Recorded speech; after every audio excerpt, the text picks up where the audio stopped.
तुम कहाँ चले गए थे साहिद? मुझे लगा तुम हम दोनों को छोड़ के चले गए। ऐसी बातें मत करो अलमास।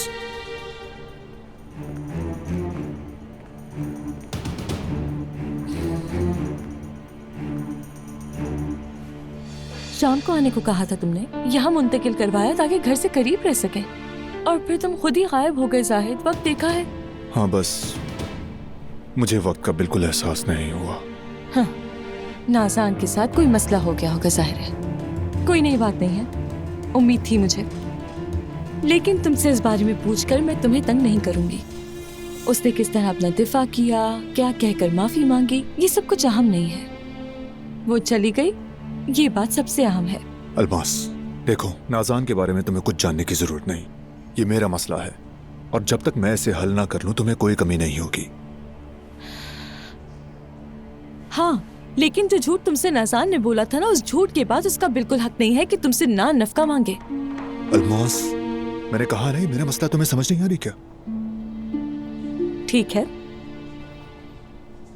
ठीक है, तो फिर हम अब से मसाइल की बात नहीं करते, हल की बात करते हैं। तो फिर अब हम क्या करेंगे जाहिद? मैं अस्पताल से निकलने के बाद अपने होटल तो नहीं जाऊंगी, ठीक कहा ना?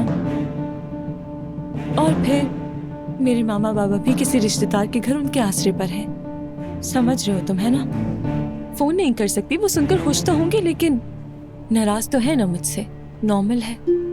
और फिर बाबा की हालत तो जानते हो, उन्हें सर्वेंट क्वार्टर में तो इस तरह नहीं रह सकते हैं ना।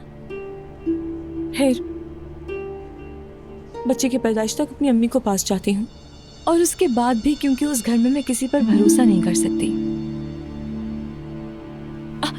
जाहिद चुप क्यों हो? कुछ कहो ना।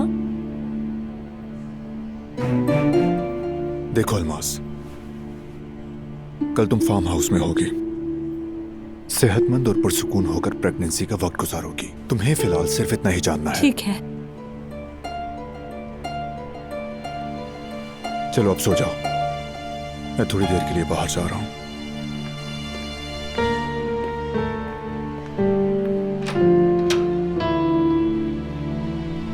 मोहब्बत बदुआ बन गई है